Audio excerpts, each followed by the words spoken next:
Assalamualaikum warahmatullahi wabarakatuh. Halo semuanya, apa kabar nih? Semoga dalam keadaan baik-baik saja ya. Kali ini aku akan bahas sesuatu yang mungkin seringkali terjadi ya di antara teman-teman ya. Sebentar ya, aku mau tanya nih sebelumnya nih untuk ke sesi selanjutnya. Kira-kira dari teman-teman ada nggak sih yang pernah ngalamin hal seperti ini? Tunggu sebentar ya. Nah, seperti ini. Jadi, kalian niatnya mau ke tempat A, tapi malah ke tempat B. Atau kakak ini nih, kakak Arum. Tadinya niat mengantarkan kakaknya ke gedung D, Politeknik Negeri Jakarta, tapi malah nyasar di gedungku. Wah, kenapa nih? Jangan-jangan kakak Arum punya masalah. Masalahnya adalah nggak ngerti peta. Apa sih itu peta? Sebelum kita melanjutkan apa itu peta, ada baiknya kita berdoa terlebih dahulu ya teman-teman. Baik, sebelum memulai pelajaran pada hari ini, ada baiknya kita berdoa. Menurut agama dan kepercayaan masing-masing, berdoa dimulai. Berdoa selesai ya teman-teman. Izinkan saya share screen ya teman-teman.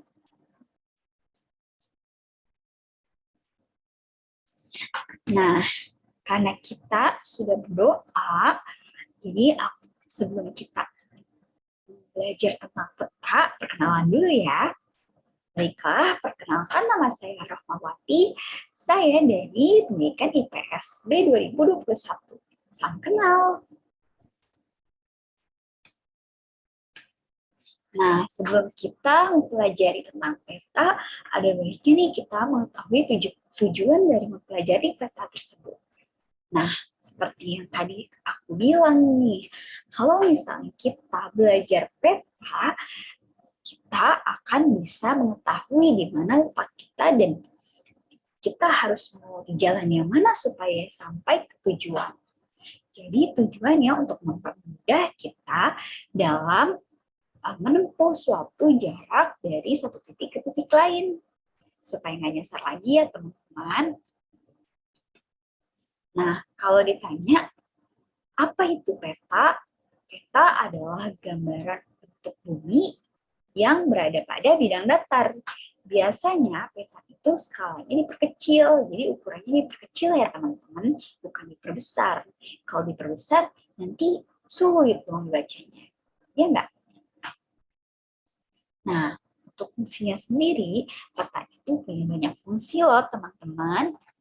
Ya, yang pertama, peta itu bisa menunjukkan sebuah lokasi atau suatu lokasi pada permukaan bumi. Jadi, kita tidak perlu pergi ke suatu tempat untuk mengetahui lokasi tersebut. Jadi, kita bisa melihatnya di peta secara langsung.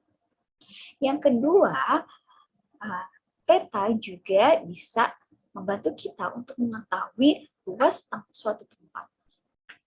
Ya, luas suatu tempat ini dapat dihitung melalui skala. Mau tahu tentang skala? Mau tahu tentang skala? Kalian bisa next ikutin video ini.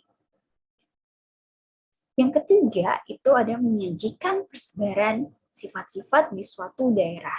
Nah, ini biasanya dibuat khusus. Tapi kalian nggak perlu panik nih. Nanti aku ajarin kok. Kita kasih tahu, kita sharing-sharing tentang peta. Nah, sekarang kita ke jenis-jenis peta. Jenis-jenis peta itu ada banyak banget ya teman-teman. Yang pertama itu ada peta timbul, ada peta skala, ada peta kepadatan penduduk, ada peta dinamika, ada juga peta geosfer, dan masih banyak lagi. Tapi yang terbaru itu peta digital. Sekarang era modern. Nah, di mana-mana orang pasti bawa smartphone dong. Dan kalian juga pasti punya smartphone dong, ya enggak? Ya. Jadi peta digital ini dapat kita gunakan sewaktu-waktu apabila kita ingin berpergian. Nah, bagaimana sih contoh peta digital? Lihat ya, aku mau share screen ke peta digital. Tunggu sebentar ya teman-teman. Nah, ini dia peta digital aku. Peta udah kelihatan kan?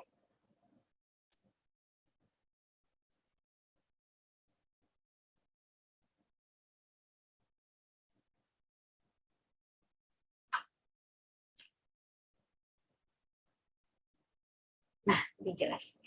Nah, di peta digital ini ada banyak isinya, ada banyak komponennya, ada banyak aturan-aturannya. Ya, yang pertama kita bisa lihat yang pertama ini sebelah kanan ini. Ada judul peta. Judul petanya yang kali ini kita pakai adalah Peta Politeknik Negeri Jakarta. PNJ. Sama kayak kasus tadi ya, teman-teman. Terus di bawahnya juga ada arah mata angin. N itu melambangkan north atau utara. E melambangkan east atau timur. S melambangkan south atau selatan, dan west melambangkan barat. W melambangkan barat atau west.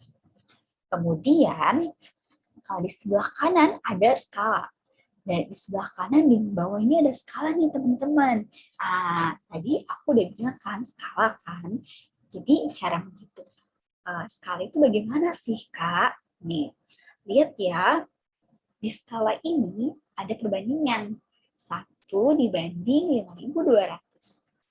Artinya, setiap 1 cm pada peta berarti jaraknya sama dengan 5.200 cm pada kenyataannya.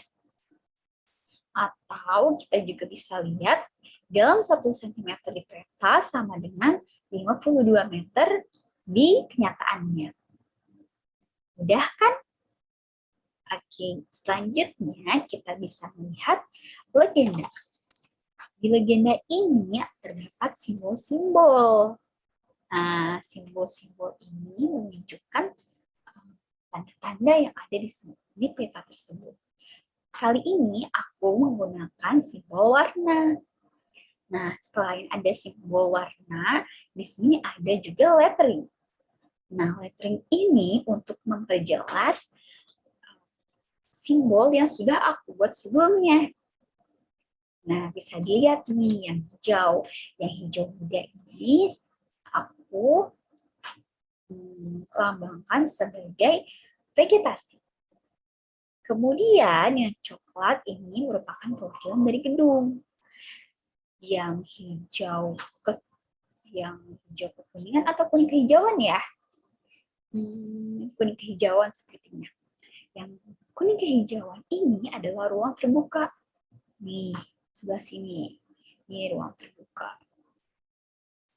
Kemudian yang abu-abu ini jalanan. Nah, kelihatan nih. Jadi kalau misalnya nyasar, kita tahu lewat mananya. Nah, kemudian di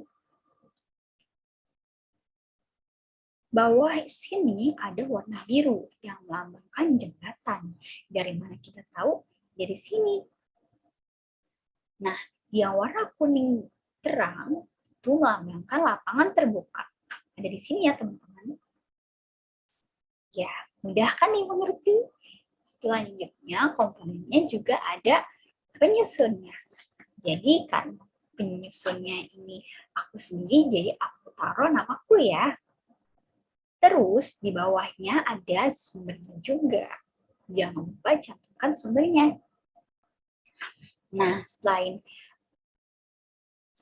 yang ada di sini, sebenarnya peta juga bisa memuat inset.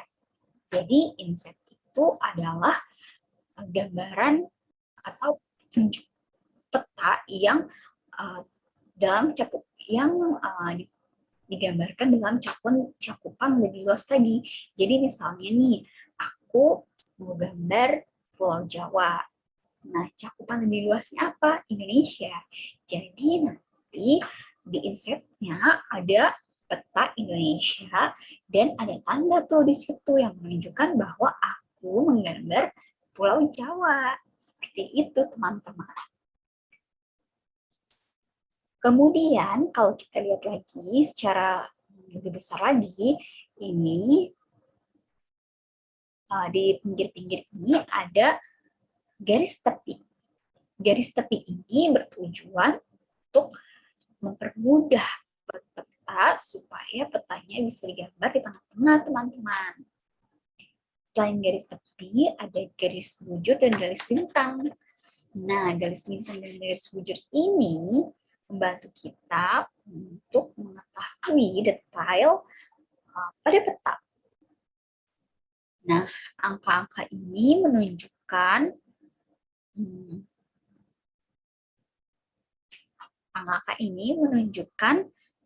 bahwa ini adalah detail tempat pada garis ini.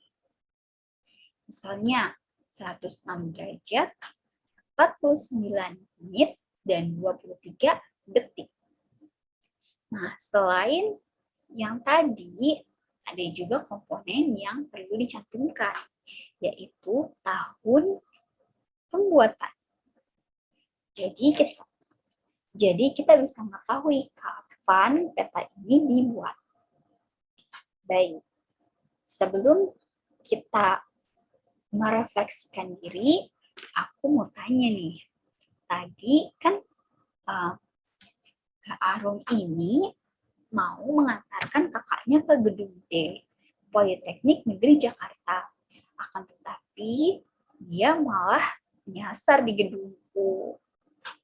Baik, kalau kita lihat menggunakan peta, gedung D dan gedung U itu sangat berdekatan ya teman-teman. Nah, kita bisa menggunakan peta untuk menunjukkan bahwa gedung D ada di sebelah gedung U, di mana gedung U itu ada di pojok sebelah kiri, dan kalau Kak Arum bergeser sedikit saja, ia akan menemukan gedung D. Jadi, ia tidak akan menyasar lagi. Begitu teman-teman. Baiklah, karena kita telah selesai mempelajari peta, mari kita refleksikan terlebih dahulu ya. Yang pertama, pengertian peta. Peta adalah gambaran bentuk bumi yang berada pada bidang datar, dan peta biasanya diperkecil skalanya. Yang kedua, jenis-jenis peta. Ada banyak sekali jenis-jenis peta. Di antaranya itu ada peta timbul, ada peta skala, ada peta kepadatan penduduk, ada peta statistika, dan ada pula peta digital yang terbaru. Nah, ini adalah contoh peta digital. Kemudian, fungsi dari peta adalah menunjukkan lokasi suatu tempat di permukaan bumi. Kemudian, fungsi peta juga membantu kita untuk mengetahui luas suatu daerah tanpa pergi ke sana. Kemudian, menyajikan persebaran sifat-sifat di suatu daerah.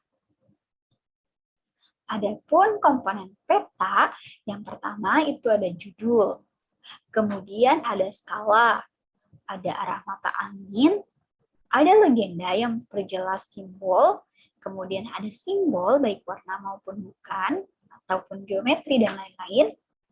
Kemudian ada garis astronomis, ada garis tepi, ada tahun pembuatan, dan ada sumber. Baiklah, bagaimana teman-teman? Mudah bukan? Nah, sekian dari kakak. Kurang lebihnya mohon maaf. Assalamualaikum warahmatullahi wabarakatuh. Dadah!